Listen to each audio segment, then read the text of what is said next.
Snowball. After a little bit of hiatus, a little bit of Thanksgiving time, we are back to talk some football. It's been a while, but keeping in the spirit of the holidays, we're going to kick off the show with a little question. What is your favorite Christmas movie? Hunter, you want to start us off? Yeah, I'll start it off. I'll go really quick. I saw this movie at my grandma's when I was a kid, Christmas Story, and it's just always been my favorite one. Polar Express is good too, but Christmas Story wins. Christmas Story is legendary for sure. There's no doubt. This is I don't know if it's a Christmas movie, but I think it is, and a lot of other people do. I think Home Alone, Home Alone 2, Lost in New York. Oh, that qualifies. Wait, the second one? Well, yeah, it's that one's like Christmas theme, but any of them really I could put in the home or in the Christmas section. It's goated. I don't know what else you need to say to that. It's one of the better franchises. I like that choice. Yeah, I didn't think of it like, but it is a Christmas movie. You're right. It's kind of like in that like ambiguous category. But nah, I'm going with what is it called? I'm going with It's a Wonderful Life. Just because I like the message the movie drives home. Like, we need more like that nowadays. It's not, I'm looking at the screen, I'm seeing movies about Santa Claus coming and killing people. Like, let's bring back, you feel me? Like, Yo, can we bring back something somewhat positive? Like, I can't even lie, that movie looks fire. It kind of looks good. It kinda looks I cool. swear, I saw the preview with my family this weekend on like, not, or you know what I'm saying? Like, on Thanksgiving, and I literally said, I was like, I thought it was going to be him just murdering like people like at will, like just randomly. At least it's like he's like the good guy in the movie and he's killing like bad guys. Yeah. Like that are robbing a home. But like, I think it's called like A Deadly Night or something. Either way, a little bit funky of a concept. Like, I mean, I've seen movies with the same kind of plot as like people are trapped, he has to go in and save them, and they've been good. So okay, this is a Christmas subgenre? Yeah, I guess so. I mean, like, Santa saves everyone. Yeah, there's a group of people that are held hostage at like a bank or fucking whatever, and then some random guy comes like a Christmas movie like this. Well, no, but like this is the Christmas version of that kind of plot, and I've seen good ones like that, so I think this one could actually be pretty decent. I agree with that. I maybe, you know what? Maybe we got to go see it together. I would be down. That would actually be fun. We got to come bring the review. All right, my favorite Christmas movie, it's got to be the live-action Grinch. I mean, Jim Carrey, Oscar-worthy performance.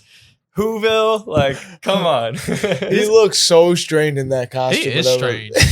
4 o'clock? He was. He's all green. He is all green. Imagine sitting in that chair all day, makeup all day. For hours. Wanting to get out. It's hours and months of filming. If someone screwed up their line, I'd be ready to swing. No, the faces he had to make for that movie, he was literally strained. Like, I've seen, bro, literally strained. Yeah. That's a good point. I'd be ready to fight too, yeah. So I do have a question. Who do you think, say they're casting a movie for Santa, what player in the NFL would fit the best role for Santa? I'm not going to go player, but I'm going to go coach. I know. It's got to be Andy Reid. Yeah. He's got the beard already. I think I have a good answer for the players. Okay. Definitely Jason Kelsey. Oh, I was thinking that's too. a good one. I'm trying to think of the big boys up front that are like nice, but it's hard to be a lineman and be nice because it's kind of your MO. Naughty or nice list. Yeah. We have to do like a segment. I'm gonna go with coach. That's a good one, actually. I'm gonna go with coach. I'm gonna say Vrabel. I feel like he could be a mean Santa, but also a nice Santa. Okay. I had an idea for a coach. He's retired though. Wade Phillips. Oh, that's good. He's got the white hair already. Yeah, he's got a little on little belly to him. Yeah, he's definitely eating some cheeseburgers. Something. Maybe way too many. I mean, a couple cookies and a glass of milk. Oh, yeah. That's a good People one. actually thought like Santa came and would eat the milk. Think about that. We actually grew up thinking that. But Connor, you want to start us off? Yeah, let's do it. So I think this has to be addressed first and foremost. Zach Wilson has been the talk around NFL buzz lately. He was sat last week. He's a number 2 overall pick. There's a lot building up around the situation that us as fans don't really get the behind the scenes look at. But I think that we at least have to talk about what's happening, why it's happening, and what comes after this. And I'm going to kick it off by saying me and Dobbs were Zach Wilson fans at first, and I think it is so lazy when I see people on Twitter and TikTok say, Zach Wilson sucks, he's the worst, he was never going to be good, and stuff like that. And I'm like, okay, it's easy to say that now. But how many people were saying that before the draft? And I know, Tyler, you were not. You were, quote unquote, a Zach Wilson hater. So I'm going to give you a second to talk about that at first. But I think it's lazy for people to go out and say like he's the worst, he sucks, with really no idea what's going on behind the scenes because all we know is what we see on Sunday. We don't know what's happening Monday through Saturday, what's going on behind the scenes, what kind of person he is.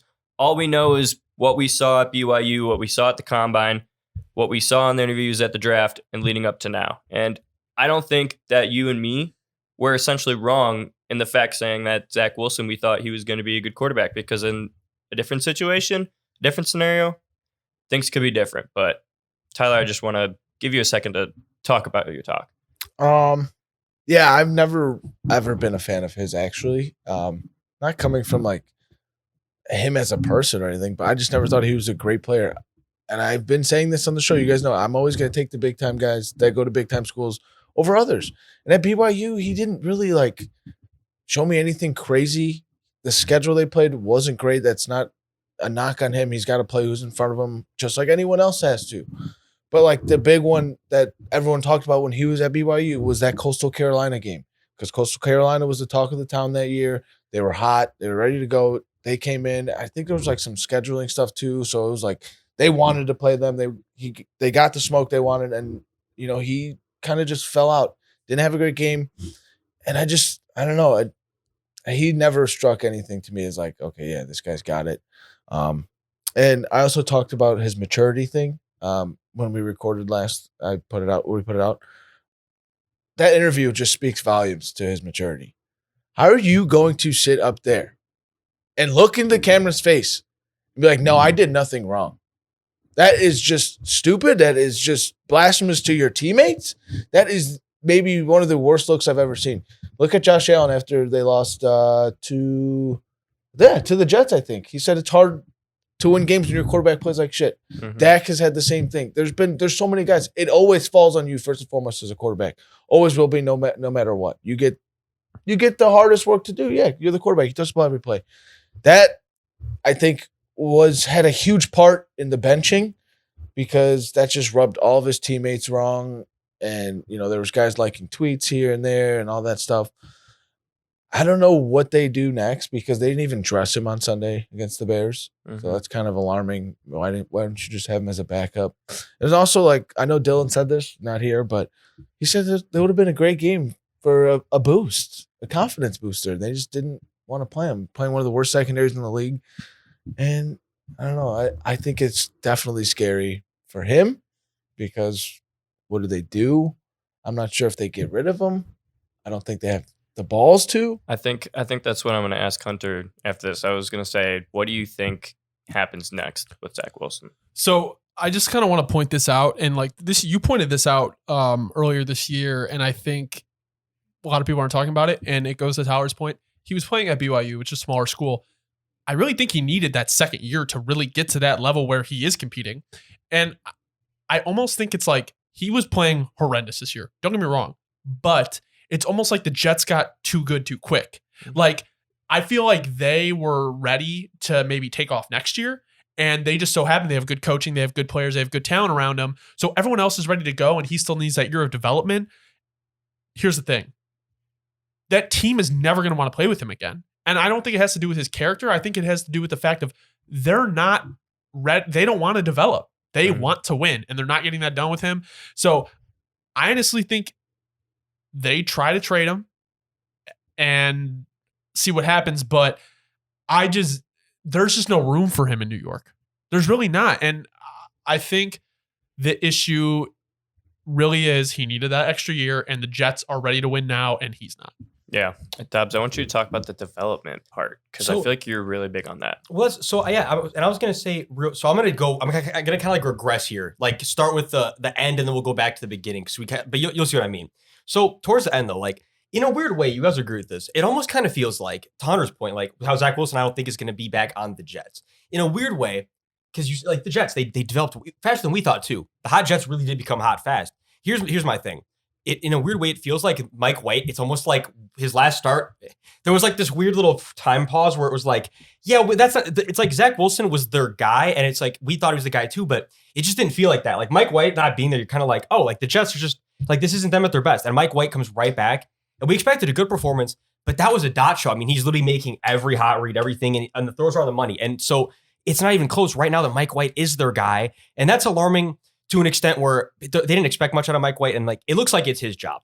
And so, but then to regress here, the thing about Zach Wilson that I think is weird, and I'm going to use Tua kind of as my like, I'm going to tie it together with Tua here.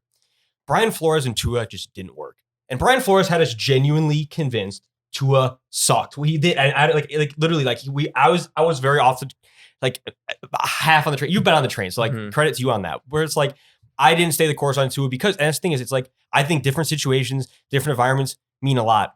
But also, I do think to an extent, I heavily overvalued certain characteristics. That's the thing is this is going to really affect the way I evaluate quarterbacks going forward because I overvalued things that don't happen a lot in game. I overvalued how good he was at breaking things once the pocket broke down and how good he was at being able to last for a while. But that's the thing is a lot of the things where you're back to the BYU thing, he had a lot of time because the competition wasn't that good. So when you have a lot of time to make a play, 5-6 seconds on each pass play, and you can everything you can get complete something on the field every time. It's going to look good, and it did. And he had a lot of good weapons. Where it's kind of like that's what's tough is the transition just didn't happen the way I thought because I was overvaluing stuff that didn't matter. I wasn't valuing footwork, consistent accuracy, the things that really matter, pocket presence, his height. I hate to say it, height is just becoming more and more valuable the more I evaluate quarterbacks. Really, I mean, and good scouts have always been preaching that. So it's like I think that's the thing too is though I definitely did overvalue with a lot of people too. I think certain traits that just don't appear as much in NFL games. Yeah. So you brought up a good point with the Tua Flores thing. Obviously, that did not work. The situation there was not beneficial for Tua. And we always talk about quarterback development, especially the young quarterbacks. It's Zach Wilson probably still hasn't played 17 games yet in his career, and it's not working on the Jets. I think that's very clear. So we talk about environment. We talk about players being successful and where they are. Do you think that Zach Wilson in a different environment with a different head coach that maybe can tap into the Zach Wilson that we saw in college a little bit? Because right now it doesn't look like A, his head's in the spot that he needs to be an NFL quarterback, and B, that the play on the field is up to par with everybody else in the league right now, even a freaking backup that's playing better than him right now. So considering these two things aren't working for him and there was a move to another team, can he have success somewhere else? I just want to say, like, to the coaching thing, yeah, Flores too weren't working.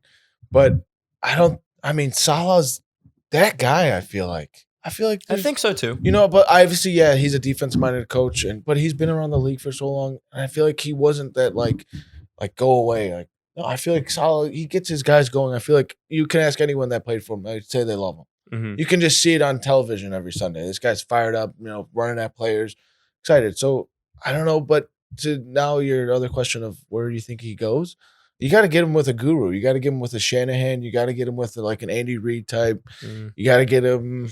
I mean, Doug Peterson would probably do wonders with him. You got to get him to an offensive-minded guy to maybe tap into something. I get that. Go ahead. Also, wait, but I mean, and you can't say like weapons. I think it's all in his brain. Mm-hmm. The weapons are there. I mean, I would kill for Garrett Wilson and Elijah Moore and all those other guys. I would kill for them. Yeah, I really would. So it's like, it's coming down to you, and you are the one that's shitting the bed. So I don't know. I think that's under talked about too, is like they're in a great situation. And on top of that, I do think he can have success. But in reality, where does he go? That's true. Where does he go? Could this would be, I don't think it fits the timeline, but if we're going back 1 year, the Lions might have been a great spot for him. They have all the weapons. They're a developing team. They're not going to be good till next year. They have high draft picks. They can fill that defense.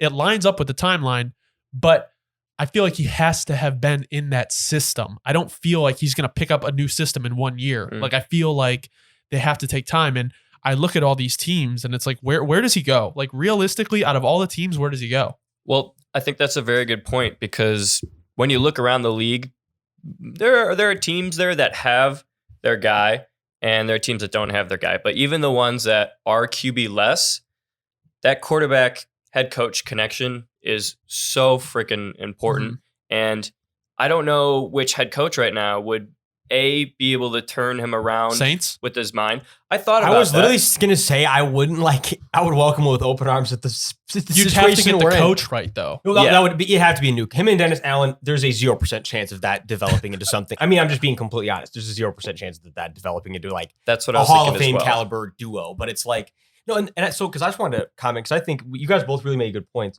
Number one though, because this is I don't want it to be misinterpreted.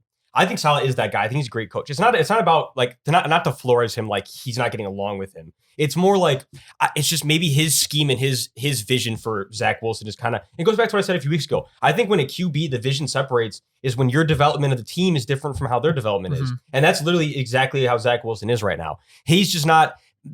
And to your point, you were saying around Mike White, they're vibing, they're gelling, they look like they're excited, they're hyping him up. Never was there with Zach Wilson. There was never that like carrying him to every touchdown was like there's a lineman there to like it's not like that with Zach Wilson. It's not like it's like Wentz and Heineke. That's Exactly what it is. It's literally Same exactly like that. So it just doesn't feel right. It's not right. That's why he's not confident. I'm sure it all aligns. I think that's exactly to your point. Like we don't see everything, we don't hear everything. He's not confident because the team clearly isn't confident in him. Understandably, they see Mike White going crazy, throwing this like practice, and that's why he's getting his opportunity.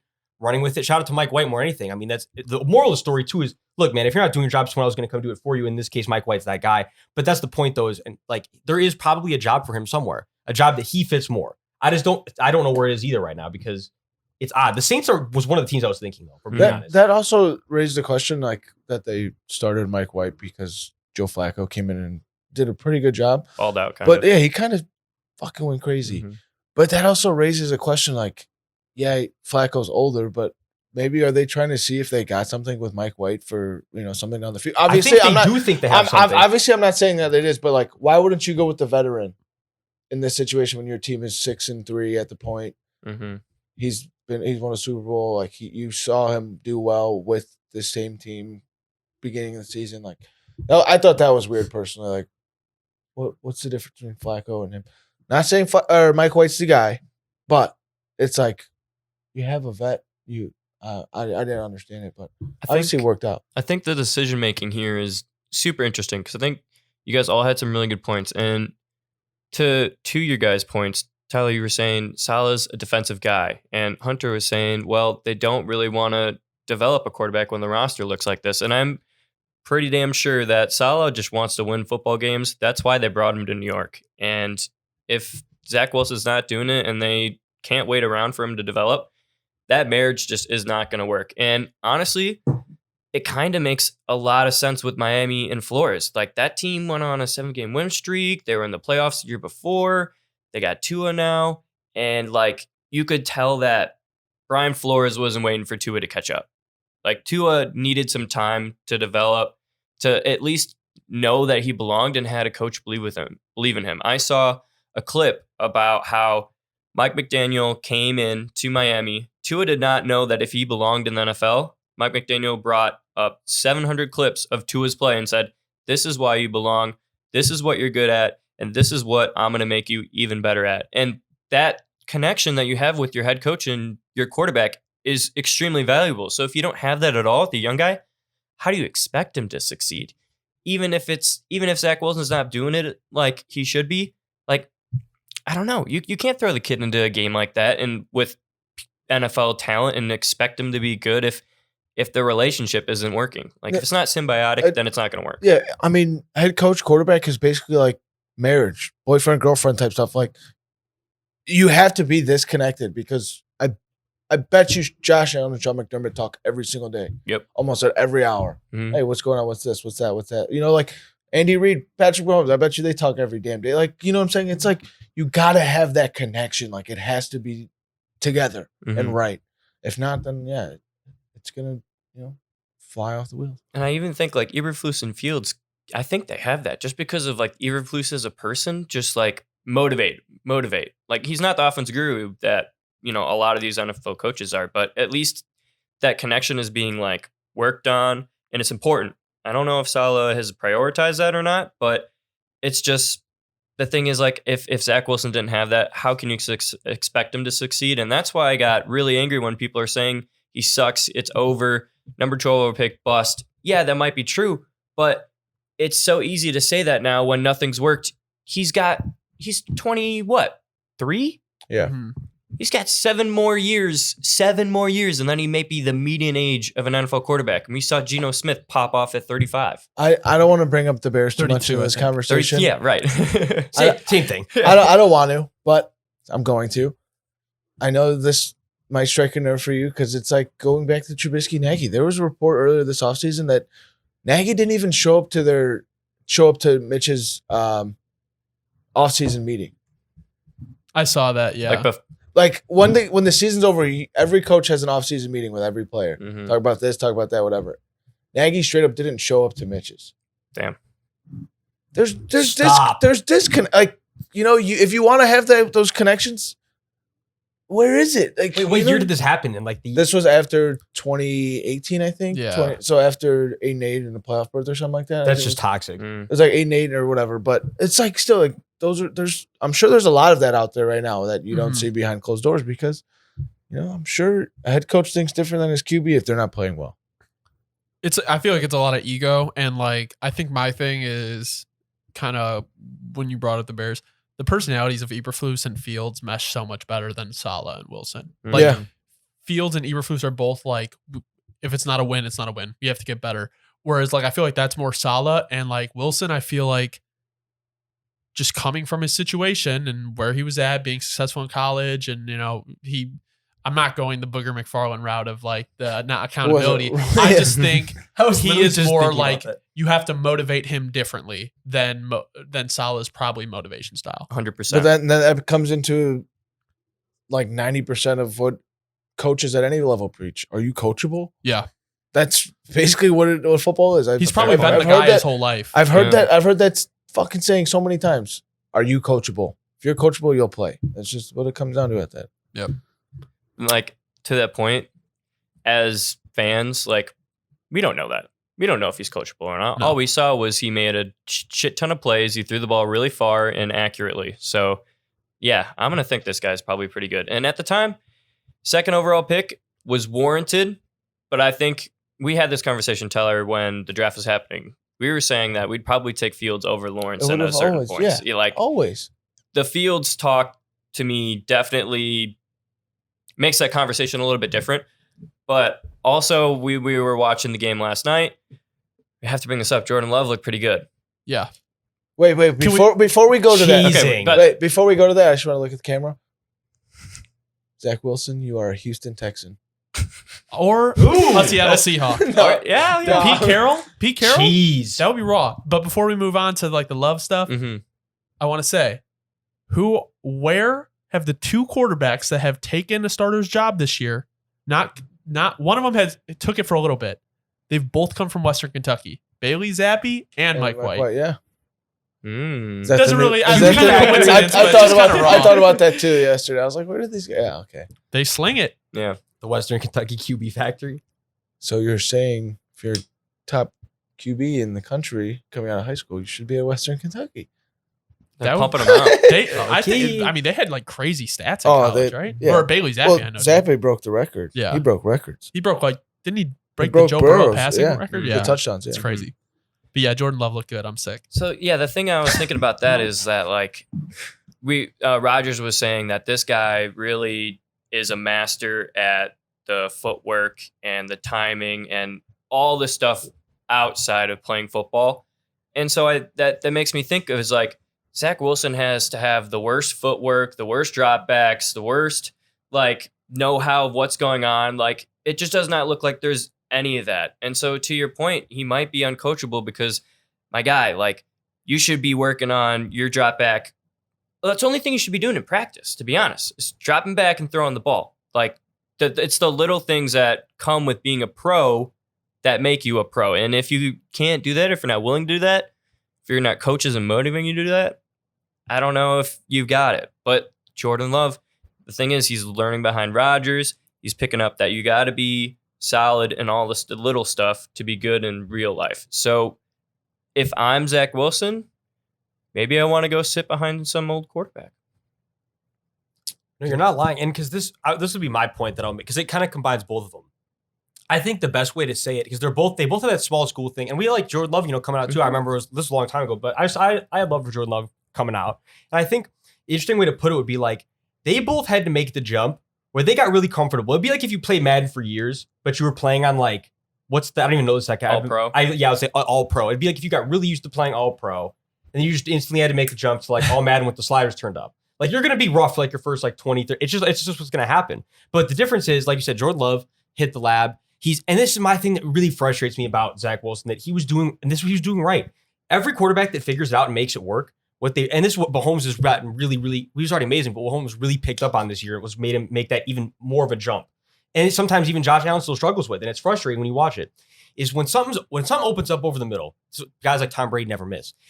But once something's open, it's not like the need to like sit and wait for your biggest route to develop. I hate that shit. When you're watching, and I see Zach Wilson do it a lot, where something can be clearing right over the middle. The running back has got 7 yards of space out in the flat, and you can just you got to hit those. That's just, you have to hit it. It's not even questionable. That's what gets the big stuff to open up. But they don't. It's like it's not in their DNA. They literally are like, no, I don't dump off. Like I hit big plays. But that mindset never works. Like it's the guys like Mike White that will dump off. And then go figure that the whole middle of the field clears. Go figure the whole deep third clears. That's the point. It's if you can't pull the Jordan Love and get everything out quick, make quick reads.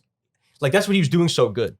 So I think that's the thing that if I just say the number one thing Zach Wilson's failing on, and the big difference between them right now, it's the development of, like you said, just the quick, what's open. I don't need, because then when something's deep, they're going to take it instead of having to always wait for something deep to open up. Because they're so used to that. Right. You know, like they're so used to having they're going to beat their guy. Like that's my receiver. He's going to beat that corner. It's just not like that anymore. No, and you either make that adjustment mentally and you take what's open consistently, you're always looking for a big play. And it just doesn't work.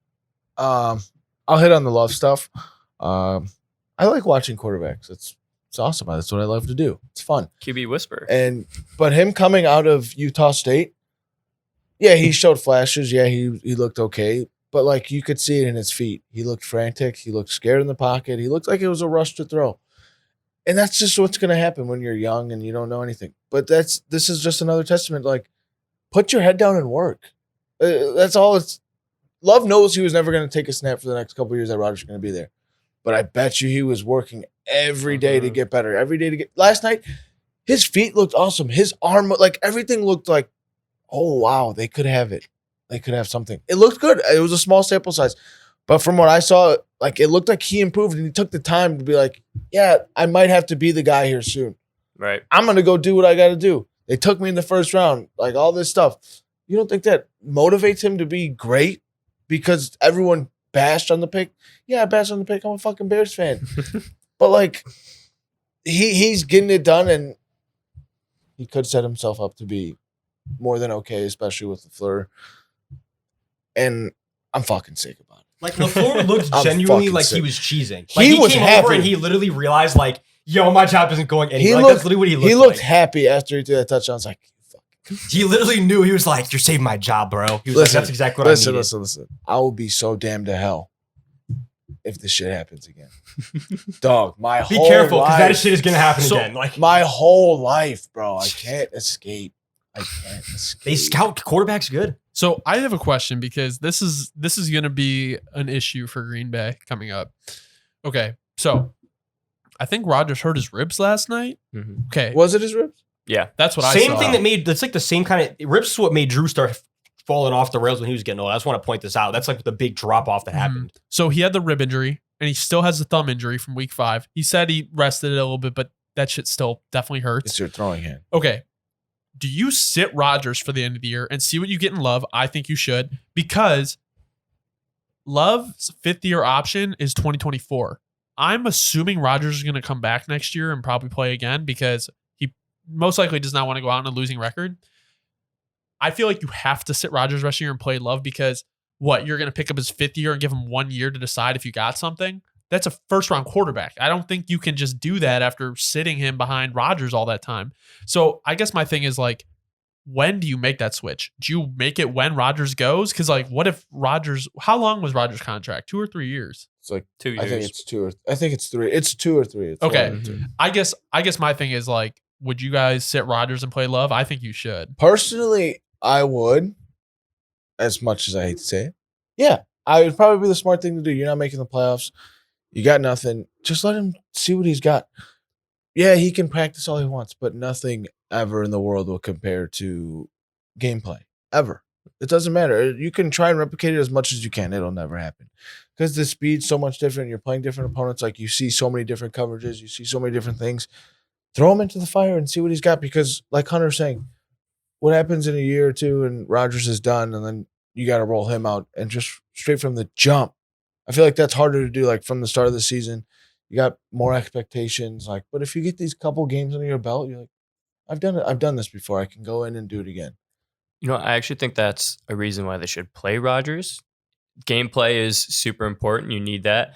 And I think what we've seen the last couple of weeks out of Christian Watson, the quarterback wide receiver connection is super important. So if Rodgers really wants to establish that, if he sits, then he's losing 4 or 5 games of playing with Christian Watson, developing those young receivers. If Green Bay wants to be something, even if not this year, but next year, I still think that's valuable time for them to be playing together. And, Rodgers values that over anything else is just the connection. Is it a smart play from the franchise standpoint to have Rodgers in? No. But I know Rodgers wants to be out there with this guy. Yeah. I mean, there's obviously always 2 ways to look at it, but that's probably Right. the best way to look at it. But then you can also be like, hey, can we get Love and Watson's connection down for the future? That's true. If these are 2 guys, and Romeo Dobbs, I know he's hurt, but like, even then, when he comes back this year, I'm not sure if he is, but like, there's just always devil's advocate to both situations. Yeah. So I just want to add this real quick. Love's 5th year would be 2024. Rodgers is on contract till 2026, but there's a potential out in 2024. I don't know if that's a team or player option though.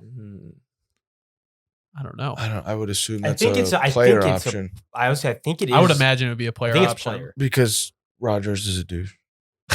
I mean, but see, like at that point, my thing is like, does he get to that point where he's like, I can do it again? And then it's like, do you pay Love? Like, what was the point of drafting that 5th round or that 1st round quarterback? If you pick up his 5th year option, Rodgers plays, like, what do you do with it? It might be a genius play though, because you might be able to get him on contract for another year or 2, like on a maybe a little bit less than he's worth. at But the do you time, think he wants to keep sitting there? Like, No, I agree. by Like, that time, No, I mean, he'll want to go back. my Or thing is go like, play. yeah, I mean, Love is 24 right now. Yeah. So 2 years, 26, 27. So what? He's finally starting at 27.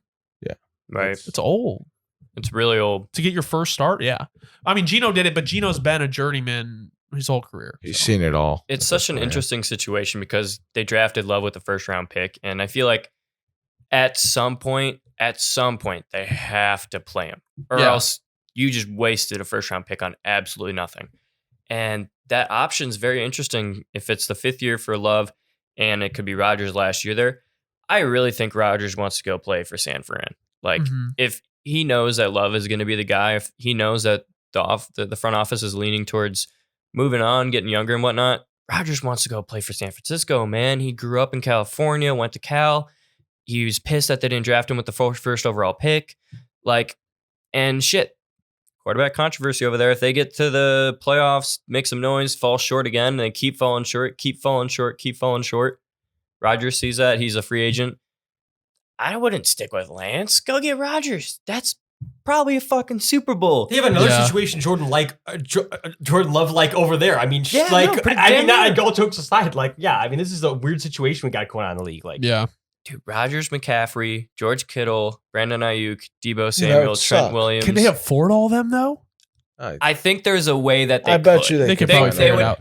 I would ship anybody. I would ship. I doubt all any those players are defensive still player. under contract when he went Yeah. though. So yeah. That could be a good point. Well, That's fair. Oh damn! They also want Brady. Oh fucking cool! Dude, the greatest to ever play. Oh, I want to pick Who'd be better in the San Francisco offense, Tom Brady or Aaron Rodgers? Rodgers for sure. Rodgers. Dude, that would be it's so Tom. nice. Yeah, but Imagine Tom Brady dumping off to Christian McCaffrey. He would.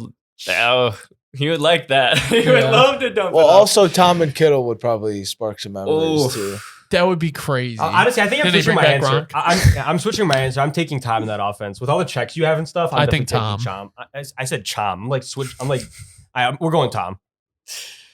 That just that was a whole nother topic. Sure Yeah, can. That was really we kind good, of moved though. on to some stuff, but you guys want to get into the playoff picture? Yeah, let's do it. All right. So Tyler, you wanted to do who do you think Yeah. it's going to be at the end of the year? So I feel like this is a good spot for us to kick off. What we got 1, 2, 3, 4, 5. There's about 6 weeks left, but I feel like this is like the nice spot to try and get our predictions out there, because if we do it any later, it's like, oh, you had an idea. But right now, I think it's all pretty close as it stands today. Mhm. Okay.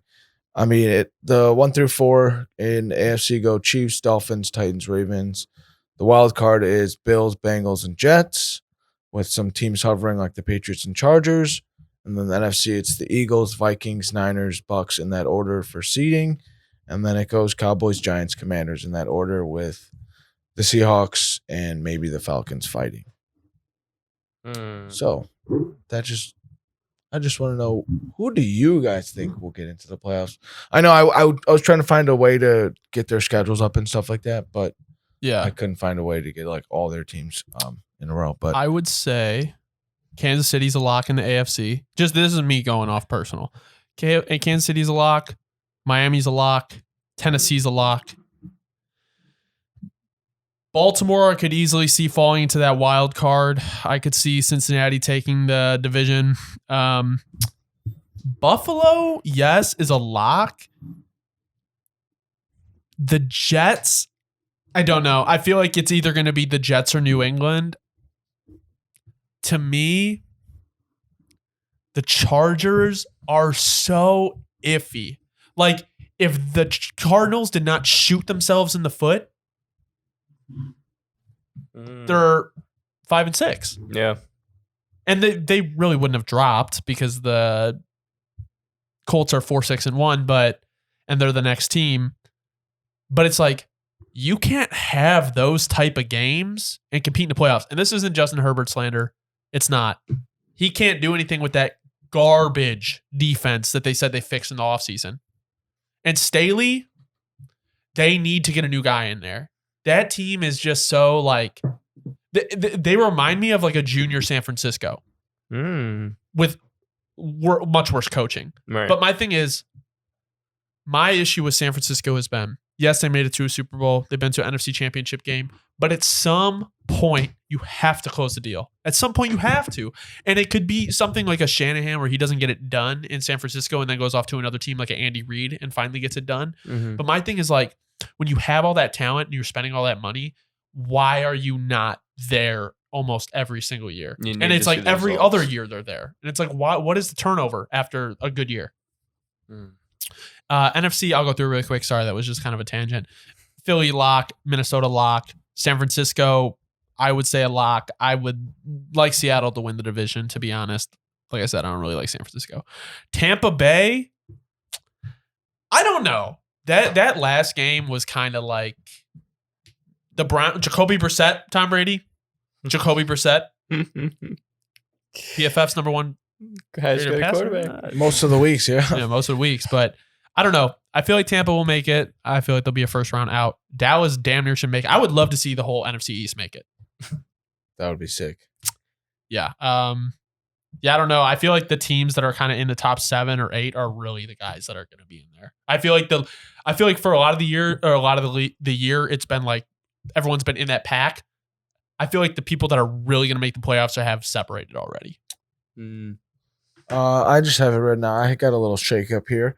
I think KC wins the AFC. Yeah, they're 9-2 game. But if they stumble one game, that I think could go to the Bills. Really? The AFC, because they still play. I'll get to that in a second. So KC 1, Bills 2, Titans 3, Bengals 4. I think they take the division. I think you forgot the Finns exist. They're not on there? Oh, that's where I was. My bad. That's I was looking at it too, and I was like, wait, I'm tweaking. Yeah, no, definitely the Finns. You forgot about Mike McDaniel. The boys. But so that's how it shakes out. I think the Bengals do take the division from the Ravens. The Ravens do not scare me. I mean, whatsoever. It's Lamar. I get it. but he's got to make a play every time. That receiving core is still really, really bad. Garbage. I'm not really sure how they thought Deshaun Jackson was the move. I don't know what they're doing. Hey, he made a catch. Yeah, he made a long catch. Yeah, I understand. But, like, that's not going to get you anywhere in the playoffs. Can we talk about this for a second? Because now that you mentioned this, I didn't even think about this till just now. Shit, but I'm going to turn this into a clip. Mark these words. Little side tangent. Did they surround Lamar with the most garbage receiving core ever on purpose this year, knowing he has no agent, they have to negotiate a contract? The less he's worth, the less he's going to want. I mean, and that's exactly what the narrative is shaping up to, is like, how much is Lamar really worth? Like, they've got to make it work, and Lamar's low-key losing his own value.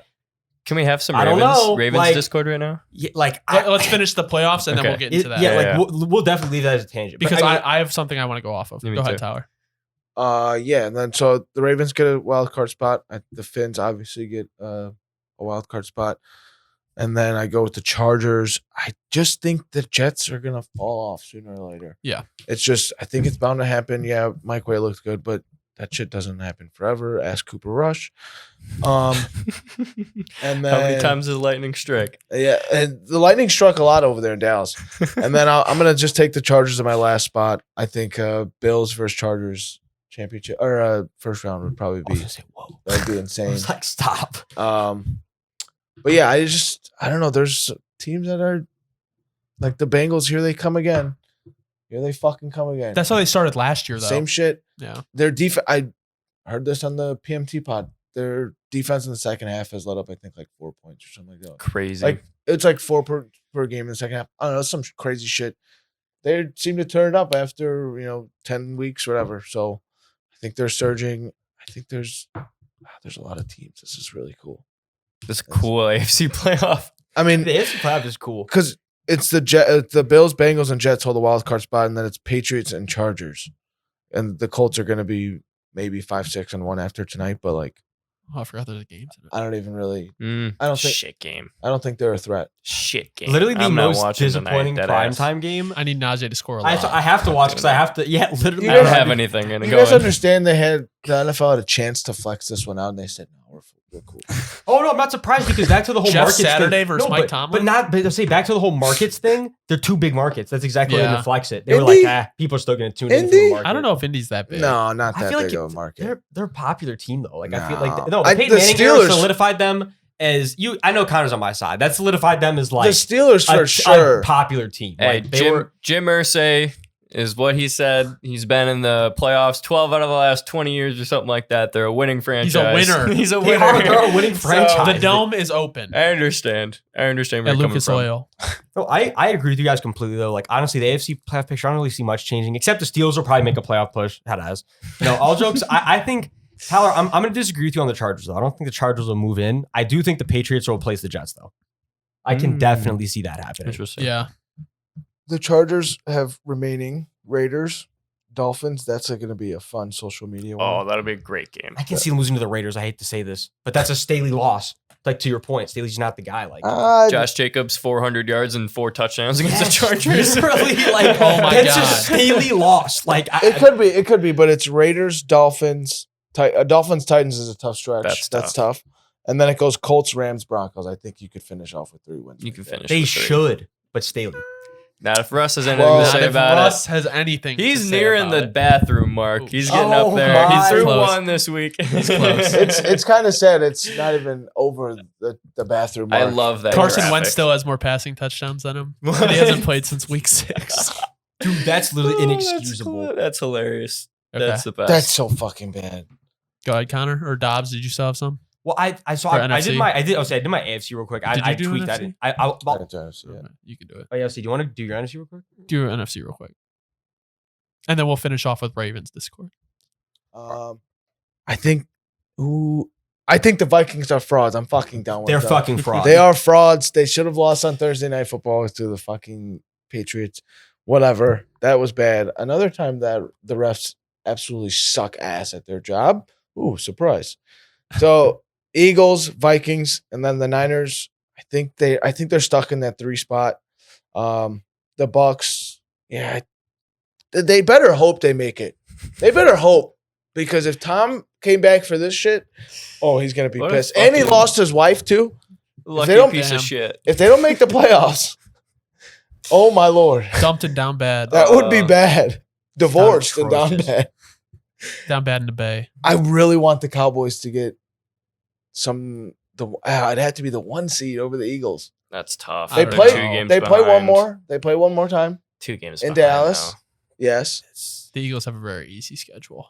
The Eagles are gonna cake No, I'm Yeah, saying the- Philly the already Eagles has do, the yeah. one up. Like They that's have the just they're tiebreaker. probably gonna get the other tiebreaker. And like, then, the Giants are frauds. Get them out of the playoff Frauds. picture. I do not want to see Daniel Jones on my television on a Saturday morning playoff game at noon. I don't want to see it, and The I hope craziest to thing is, God I'd never see it. He would probably pull it out. no, No, he wouldn't. Heineke No, last he year. would not. Heineke No. last year vibes would be if Daniel Do Jones you was in the remember playoffs when this the year. Commanders or the football team almost beat Tom Brady in Yeah, the they first round should've. the year they That's- won the no, Super Bowl that's with exactly- Heineke? Yeah, that's They exactly. should Heineke- have, maybe. Heineke had an elite grade that game. and Heineke made can amazing steal a game plays. anytime he wants. No, that's Yeah, but literally I don't exactly what was think gonna I don't think Daniel Jones has that vibe to him. He doesn't got that Vanilla Vic. say. Literally. Nah, ain't vanilla. He ain't shit. He's garbage. Saquon Barkley disagrees. Stupid. Saquon probably has less than 50 yards rushing the past 2 weeks. Yeah, think. he's been capped. It's mode. been really bad. Still put up 15 points. And I really want because he got a touchdown. Shut up. Imagine having CMC and Saquon on your team, and your team being like 2-8. That would suck.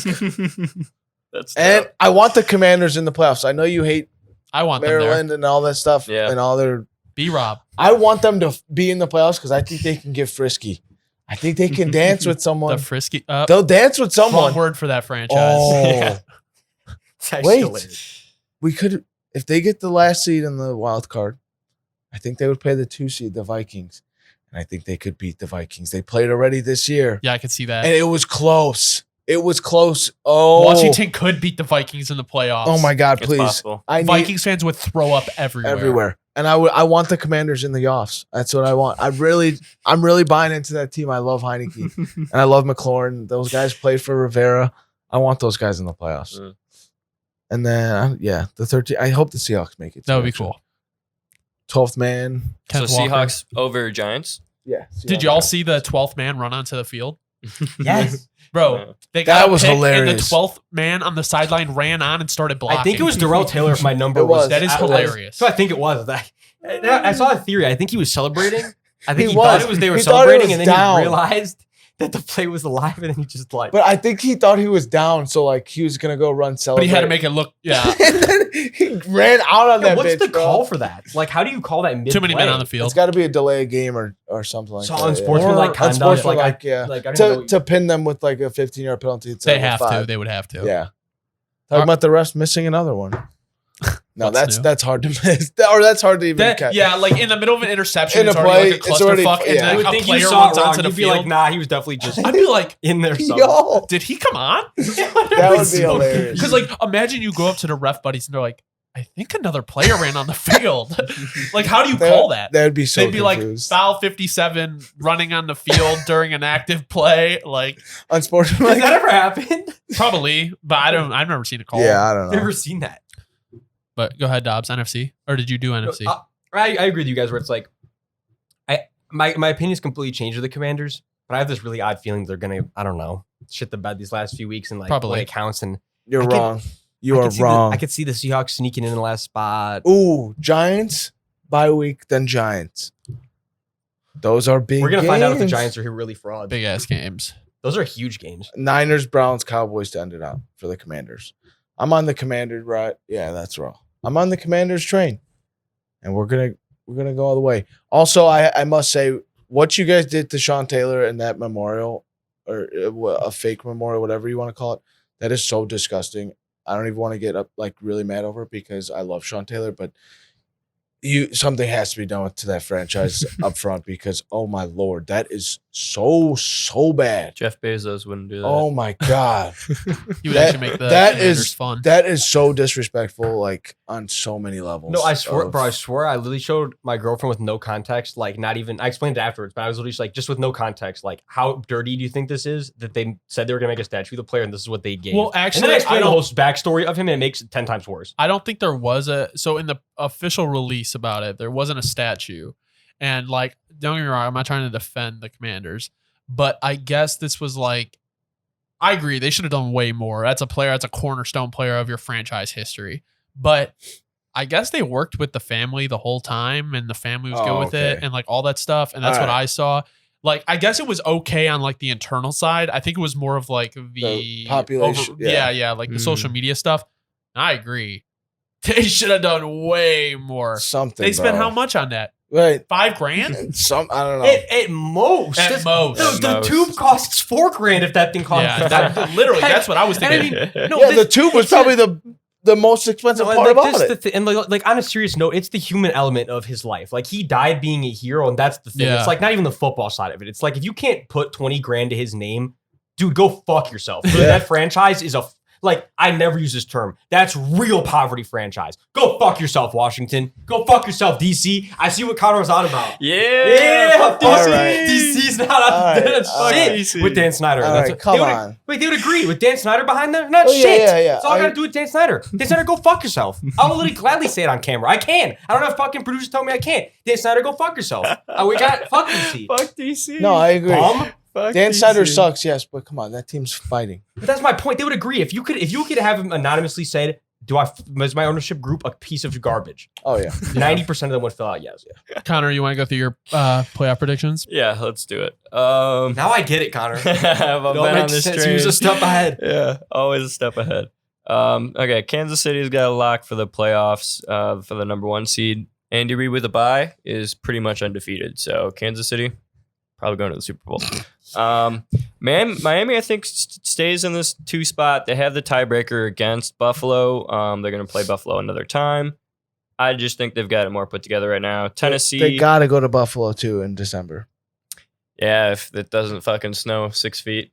Yeah, I'm just saying that's a scary game for the Finns. Yeah, I think home field advantage is a little bit. That could kill them. But like, you know what I'm saying? If it's cold, No, I understand. That's like a common thing that people say. Like when you come from Miami, you go up there. You're gonna be cold. Yeah, and it's gonna fuck with your game a little bit. I understand. I don't think it's that big of a difference. No, you're right. But Baltimore's gonna make it. Buffalo's gonna make it. Cincinnati's gonna make it. I don't think the Jets got it. I don't believe in Mike White. I want the Chargers to make it just because good football. I want to see good quarterback play and good football. I want the Chargers to make it. NFC, go through it real quick. Philadelphia probably got the 1 seed locked up. I think Minnesota's not as fraudulent as you guys say. oh hell no. Hey, all I'm saying is offense rules, and that offense is nice. TJ Hawkinson has opened up a little bit for Kirk Cousins. His average depth target has gone up 2 yards. Yeah. He's slinging it a little bit more, and Fantasy that's what we've team always she's wanted. in. We've got Adam Thielen, Justin Jefferson, and freaking TJ Hawkinson. Let it rip, Kirk, and he's doing it. Well- And I've been talking about the whole football team behind a quarterback, and there ain't nobody else that rides for the quarterback harder than the Vikings do for Kirk Cousins right now. So I think that momentum is huge, especially when it gets to playoffs. They're the overall best team. They're not up there with them, but hey, they got a little bit of magic in Minnesota. Wait, let me make this point. I think you'll agree with this. It's not. I don't think they're a bad team. I think they're a good team with a great record, and then the Niners are a great team with a good record. Does that That make makes sense? A ton of sense. You know, like, that's exactly Makes what a I would ton of say. sense. Like I just think that their record, they look like a great team if you weren't watching them. And then if you watch them right now with no context, like, you know what I mean? I think that's what I like. It's just that they're not a great team, but they have the great record. Mhm. The thing that gives me a sour taste with them, I mean, yeah, it was last week bias, but like they just let a stale, I mean, maybe one of the most stale offenses in the NFL, and the Patriots just come in and score 27. Yeah. And they looked good doing it. Mhm. They looked fucking good doing it. Matt Patricia. There's 2 sides of a Baby game. Kamara. There's always 2 sides of a Baby football game, Kamara. man. There I'm is. telling you. That defense is scary. I don't know. It's not very good. All right. You want to talk about Ravens Lamar? Yeah. So can I just say something? I just want to preface this whole conversation because, you know, we're going to talk about coaching. We're going to talk about the weapons they're surrounded with, all that. I just want to point out Russ is probably arguably the worst coach in the league and has horrible weapons because of injuries. I just want people to understand Wait, that who? Russ. Wait, are we talking about the Broncos? I'm just saying, I want to preface this. Oh, I want okay, to just I'm give sorry. something people I'm to sorry. think about. Everyone hates on Russ. New team, brand new coach, probably the worst coach in the NFL. Who's around him? Latavius Murray, Kendall Hinton, Greg Dulcich, a rookie tight end. Yeah. So when we talk about all these other quarterbacks and their struggles, and everyone just wants to hate on Russ, we're going to talk about Lamar and why he can't be better because of his receivers. Mhm. Same thing for him. Well, I'm just going to debunk that whole theory that you just had because, They have yet to score 17 points in an NFL game. I don't give a damn who's on the other side. I mean, the Bears are scoring 30 points a game for 5 games in a row. But not with Trevor Siemian. They scored Honestly, what, 10? Yeah, I know. It's because of Justin. Yeah, it's damn near the same that Justin. it's damn near the same It's that Lamar. No, it's the damn near the same thing Trevor scored on Sunday is what the Broncos are scoring with the Hall of Fame quarterback every Sunday. He's not Hall of Fame. He's in the Russ? Hall of Very Good. Russ is a Hall of Famer. You're tweaking. You think? You're tweaking. Yes, he's a Hall of Famer. If Eli Manning is a Hall of Famer, Yeah, no doubt. but I hate Anyways, Eli Manning. I'm He gonna has get 2 bowls though. I'm gonna get back. I'm gonna go back. Okay, let's go I'm gonna back. get back on track. Let's to go that. back. But stop because the players do with what they, the players make plays and the QB does. The Ravens right now, their receiving core isn't worse than what they had in his MVP season. It's like damn near the same. It's like been the same. He elevates them so much.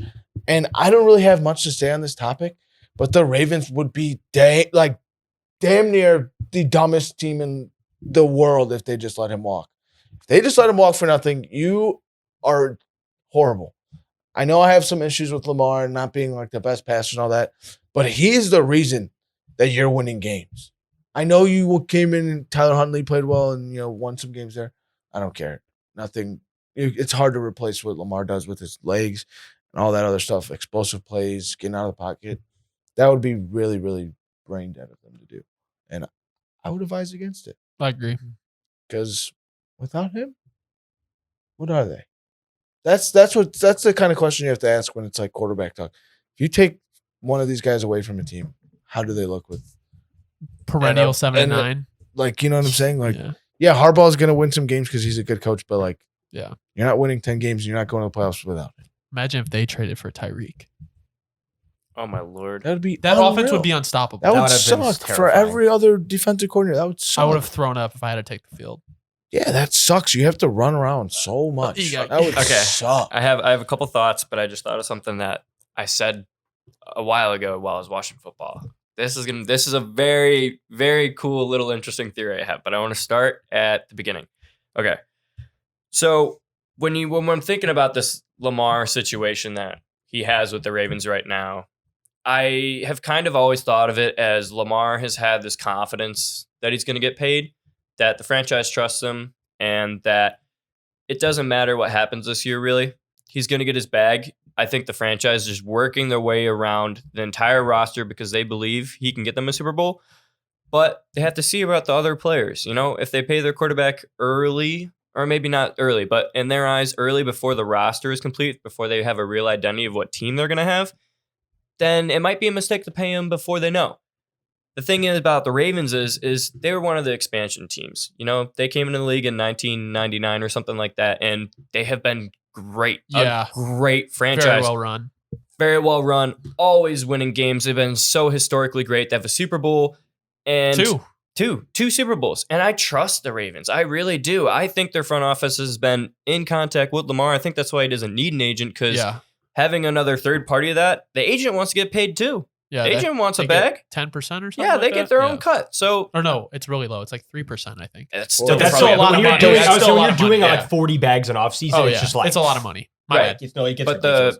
the idea behind not having an agent is that you have a confidence about where you are, what this team is, what this franchise is, and what you're worth. Lamar knows what he's worth. But the part of this that gets tricky that I thought about the other time was a team in your division just paid a quarterback the highest great money ever, and he's a rapist. I think the Browns paid Deshaun Watson so much is because they set the market that high, and now the Ravens are forced to pay Lamar up to that standard, and that's what makes the situation tricky. Is that the Browns are like, hey, we can pay Deshaun Watson, at a discount if we want, because he's got all that baggage to him. But what if we paid him a lot of money and forced another team in our division to either shell out a shit ton of their capital and their, cap for their quarterback? It makes them a tougher decision. So I think the Browns kind of did a little sneaky little slide under the table, pay my own quarterback a lot, so you don't know what the hell you're supposed to do with Lamar. I'm not kidding. That's probably like what a lot of teams do and shit like that. Like, it's an example like the Christian Kirk market. Yeah. It set back the market. It like that truly does have an effect on what things happen. It's like any market of any situations you want to look at. But yeah, that is Front office chess. It is chess. It's literally chess. It really is at this point. Yeah, because I mean, you're right. The Ravens have a great organization, man. I wish some of my favorite teams were ran by them. Yeah. But if they don't do that, I don't know. But like the thing is, you couldn't even get one receiver, bro. Not one. Very flawed. that can make plays. Like I'm not even asking for like a real wide receiver. They could have got Ridley They for coulda next got year. Ridley. Oh my god, you could have got Ridley. I mean, like even like a Claypool kind of caliber guy, like something of that tier, like just like middle of the pack. Like I'm trying to give a good example. I can't even think right now. DJ Chark. Chark, boom. That's Like, but like that's something better than they've had. Kirk. Yeah, Kirk maybe. Like just give him something. They've given him DeMarcus Robinson and Deshaun Jackson. Go have fun. Yeah, I know Mark Andrews is great and all, but like he was drafted by them. Yeah, they didn't. He was drafted before Lamar, I think. So like, they weren't setting themselves up for shit. Lamar landed in their lap. So like, they got to figure it out with getting him weapons. Otherwise, probably gone. Yeah. Do you guys have anything else on the Ravens shit? Or Dobbs did have one question I wanted to talk about. My thing, no, it was the conspiracy. Like, so it's like so they're gonna have 38 million in cap, and it's like if they knew that his value was gonna go down this year with the receiving core they gave him, I mean, they were willing to bite the bullet this year and say, you know what, we're gonna still be good because Lamar's gonna make us good, but convince him that he's not worth as much as he wants to be worth. Like you said, I don't think anything they can do to convince him that he like what he's worth. He won an MVP. That's all he's got to say. I think, hey, here's my MVP trophy. Now give me my money or I'm out of the door. I think That's what they've just how you done gotta has call it. actually pissed him off more Yeah. to the point where he's like, I'm not signing for less because you haven't built around me. Yeah. Where I feel like if they would have spent the money, I feel like they should have given him a contract last year. Because every quarterback that has signed their record-breaking deal, Patrick Mahomes' contract looks like a steal. Getting ahead of the market. You have to get ahead of the market. Mm. And my thing is, you have an MVP quarterback. Regardless if he's not the same guy, he's still going to be top 10. He's still going to be top 10. Yeah. I think he's been to the playoffs every year of his career. I don't. Yeah. He's only won once though, right? Yeah, he only has I one think win. that they're going to use that and They everything. can But use that against him, but all he has to do is just bring the MVP trophy with. Hey, you're not going to be 12-4, whatever the hell they were without me that year. So yeah. True that. that's a fact. that's all he has to say. All right. Well, Dobbs had a really interesting question. I think it's a really good question to end the pod with. We saw the Chargers go for 2 this weekend, and we saw who else went for 2? It was the Jaguars that went for 2, and they actually beat the Ravens. So going for 2 points is becoming more common. Do you think this is something we see more often? I would argue in game winning situations and just more throughout the game as we see, fourth downs become more frequent. This was something that you saw in the XFL. There was no, this isn't a direct correlation, but I feel like a lot of teams looked at the XFL. A lot of teams were going for it on fourth because they incentivized it. And there was no extra point. It was, I think it was 1 point from the 2-yard line, 2 points from the 5-yard line, or 3 points from the 10-yard line. Yeah. If you're going to line up at the 2-yard line, you're telling me you don't trust your NFL offense, I mean, some teams more than others, to not get 2 points. The thing is, if there's someone that doesn't convert, it really puts them behind. But if you get ahead, say one team scored 7, the other scores 8, you're ahead, and you scored the same way. So I personally think as time goes on, you're going to see more teams go for it on longer fourth downs, like maybe a 4th and 5, and go for it more on 2 points, because I feel like it's going to be a thing where it's like once like more teams start doing it, you kind of have to do it to keep up. And then I think that makes the game a little bit more fun. I'm going to just go pretty quick here. As a better, no, don't go for 2. It really doesn't help me. I'm kidding. Anyways, but yeah, no, they should. I know this is like Brandon Staley's like big thing was like going for it on 4th down and all. Why not? Like, Until he got bullied out of it. I get where you have to punt.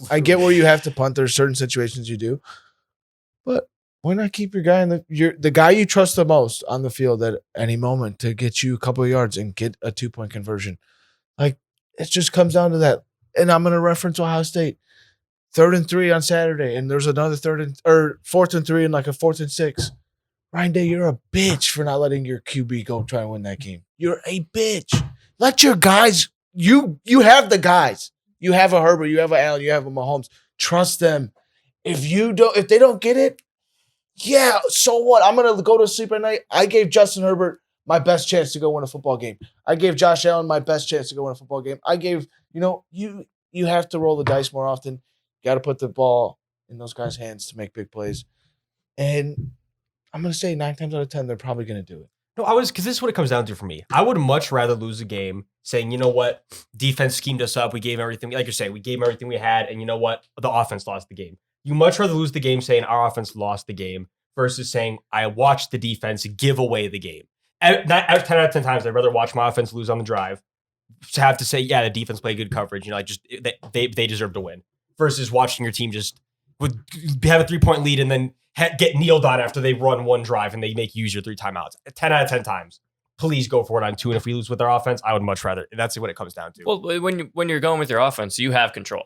You have the ball. Mhm. And if you let up that control, then you're essentially letting up control of the game, which I think is stupid.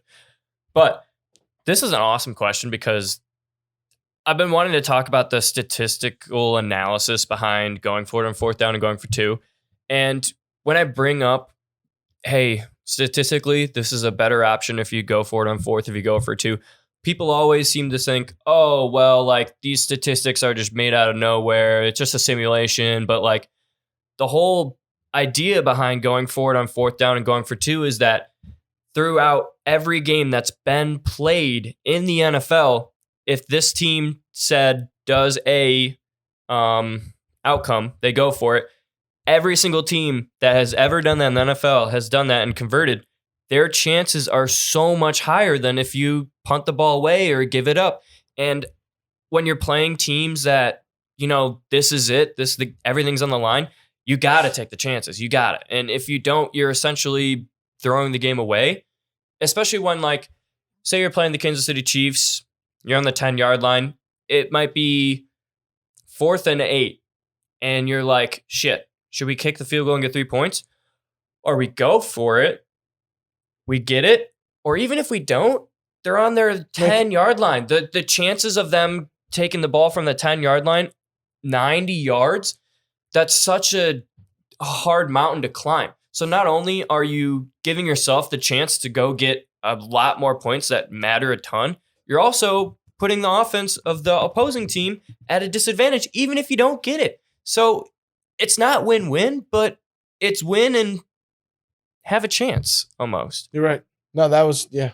I think also, like, last thing I want to say on it is I think it also is very situational, though. Like, let's say we just came back 21 points in the freaking 4th quarter and we finally figured out how to stop them and we got to kick the extra point, go to overtime. We're confident. Like, it's like a situation like that. I'm cool with that. Like, if you're on a streak of you figured them out, we just need to score. And it's like, then I'm all for it. Like, that's when you got to understand how momentum works. Like, we don't need to risk it all right now. Like, there's some situations where, yeah, it's like if they haven't scored a whole quarter or something, like, and we figured out, let's keep it going. There's no need to go for it all right there at once. Right. But it's like if you're going against the better opponent or anything like that, and you have a chance to win it right there, there's literally no reason not to.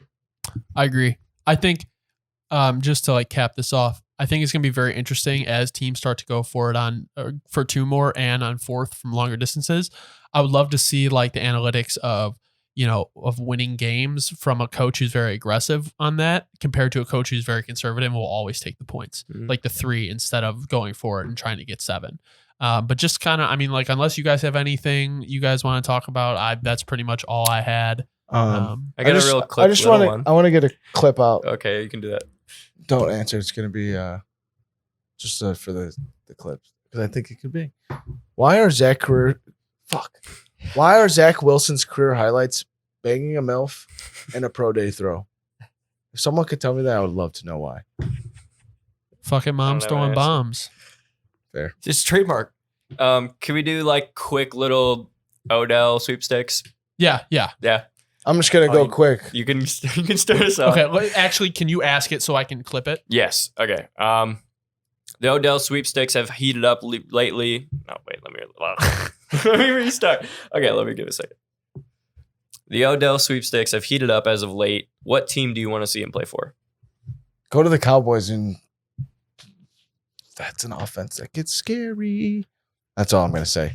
I want to see him on the Dolphins. That's not going to happen. Whoa. So That would be OP. if I'm just being realistic, let's keep it realistic.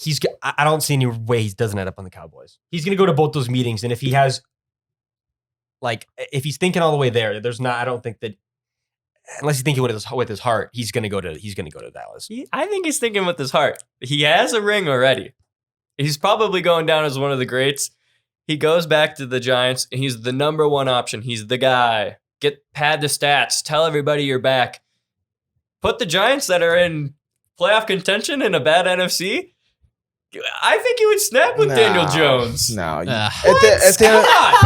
on. At the end of the day, come on. at the end of the day for him, it comes down to Vanilla Vic. would you rather play with Daniel Jones or Dak Prescott? And it's Dak Prescott 10 times. Play with out Dak of 10. Prescott when you're the third option. He's the second option.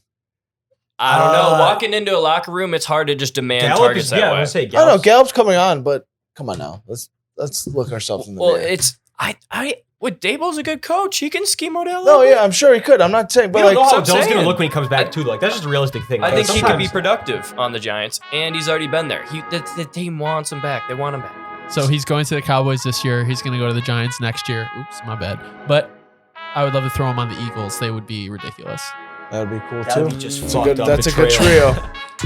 All right. Well, you want to take us out, Connor? Yeah, this was a great little discussion we had here today. Yeah. A lot of Zach Wilson talk, a lot of Lamar Jackson talk. We'll be back next week. Can't wait for the next episode, boys. Yep. All right. Thank you guys for listening. Go Bears.